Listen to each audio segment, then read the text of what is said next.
Link to live stream video player. Sign in. Open the menu. Essay.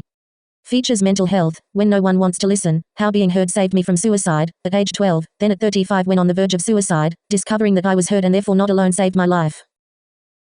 Joyce Hayden, Al Jazeera, by Joyce Hayden, published on the 27th of September, 2023. Warning, this story contains descriptions of suicide and references to child sexual abuse that some readers may find disturbing. If you or a loved one is experiencing suicidal thoughts, help and support are available. Visit Befrienders International for more information about support services.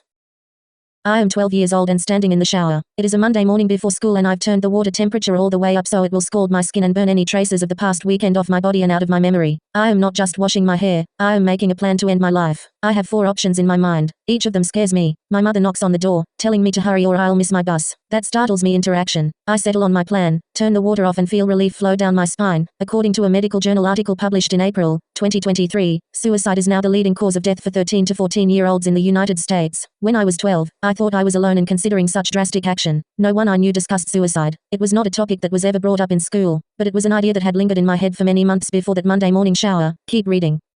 List of 4 items. List 1 of 4. I want to be the best. List 2 of 4. The AI series. List 3 of 4. List 4 of 4. End of list. Advertisement. Region. It had taken Joyce Hayden, Al Jazeera, the Belgian.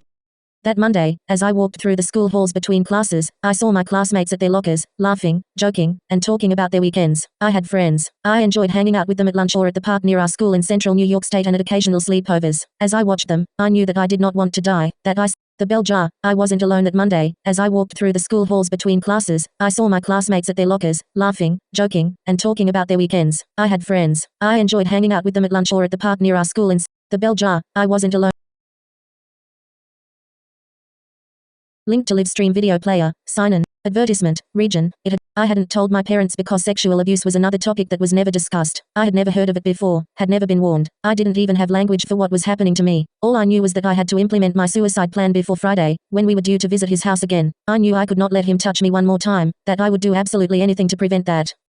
Joyce Hayden, Al Jazeera, the bell jar. I wasn't alone. That Monday, as I walked through the school halls between classes, I saw my classmates at their lockers, laughing, joking, and talking about their weekends. I had friends. I enjoyed hanging out with them at lunch or at the park near our school in central New York State and at occasional sleepovers. As I watched them, I knew that I did not want to die, that I simply wanted my uncle to stop. So, over the next couple of days, I created a plan B. I told my mother that I had a babysitting job so I could stay home each weekend while my parents and 3 of my siblings drove the 2 hours to my uncle's house. I spent the weekends inside alone, concerned that if I went out, my parents would discover my lie. I didn't completely abandon the idea of suicide. I simply stored it away in my mind in case my babysitting story stopped working. Advertisement. Region. Eventually, I did find babysitting jobs, but when I wasn't working, I listened to music and read The Lord of the Rings, finding consolation in other worlds. My personal theme song became Simon and Garfunkel's I Am a Rock. Its lyrics, I have my books and my poetry to protect me, resonated deeply during those weekends. Then I discovered it, a paperback of Sylvia Plath's semi-autobiographical novel The Bell Jar in our local convenience store. For the first time, I was hearing someone telling the story of why they might choose to kill themselves. The book made my cells vibrate. I knew I wasn't alone. Someone else out there had felt what I was feeling. The shame ate away at me. In the years that followed, it was always on my mind that I might somehow be forced back to my uncle's house. I was forever vigilant, always prepared with an excuse to stay home, and I kept my backup plan ready, in case I needed to execute it. An underlying anger permeated my emotions. I was angry at myself for letting it happen and angry at my parents for not being aware it had. I turned that anger inside. Top stories, more, previous, Shift plus P, pause, space, next, Shift plus N.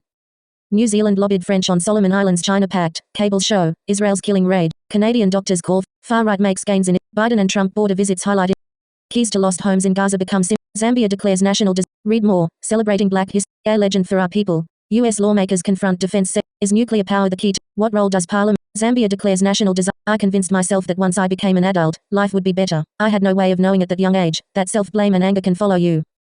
By the age of 16, the world was looking a bit brighter. I was considering careers and other options, from joining the U.S. Air Force to attending college. Writing in my secret diaries after the abuse began had become a healing outlet. I addressed my entries to Dear World. By now, looking around at the other girls and boys at school, I had realized that while I might have been the only one who had been molested, I wasn't the only one who felt deeply sad. Joyce Hayden, Al Jazeera, weighed down by sadness. Actual plans of suicide left me for almost 2 decades. It wasn't until after I ended an 8-year relationship with an abusive man that I began to have suicidal thoughts again. At this point, I was living with my youngest brother who who traveled a lot with his job. When he was away, I found myself isolated and lonely in a new part of the country. I had no money, no job and no energy to search for one. I slept on the living room couch, often all day and night, with the television on but the sound off and a CD player that rotated constantly through 6 albums. Because I had no health insurance or money, a friend suggested I visit a local state agency that offered free counseling. After several weeks, I finally agreed. Advertisement.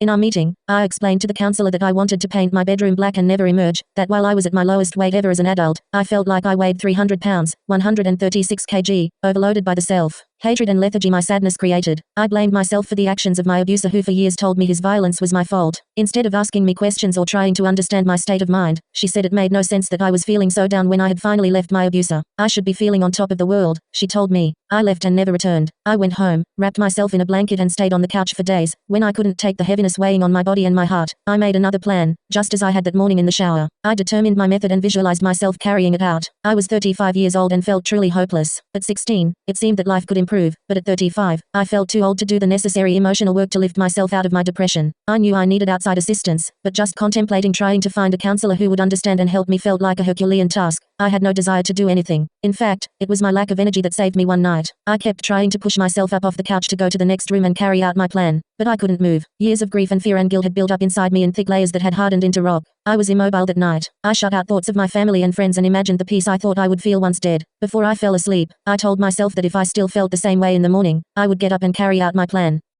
Advertisement.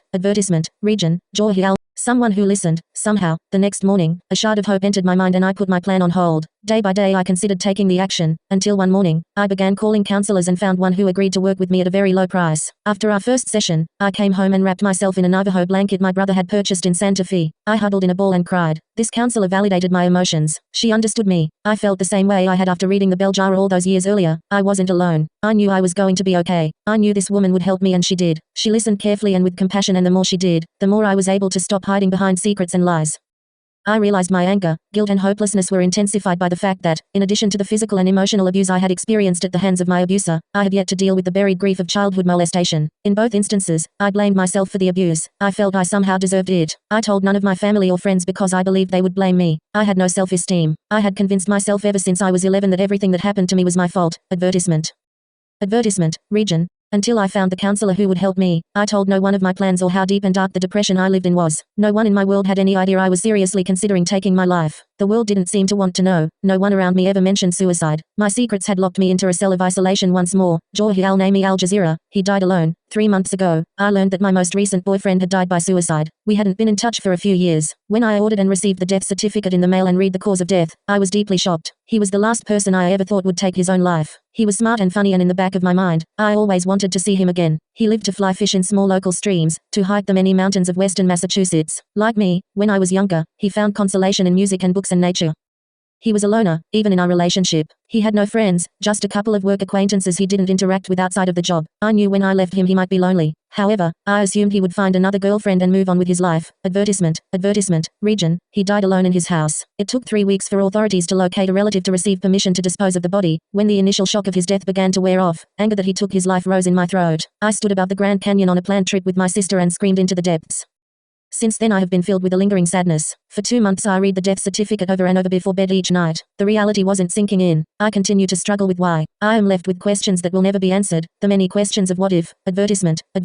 Region. Talking to others. We live in a world that largely doesn't know how to speak of death in general and of suicide in particular. Discussions of suicide and depression can be very uncomfortable, but talking more openly about these subjects may be vital to allowing those considering the idea a chance to share their true feelings. Many more children, young and older people are dying by suicide in the US. Research shows that talking about suicide does not increase ideation or the risk of suicide, but can reduce it as well as the associated stigma and encourage people to seek help. Still, less than half of people thinking about suicide talk about it.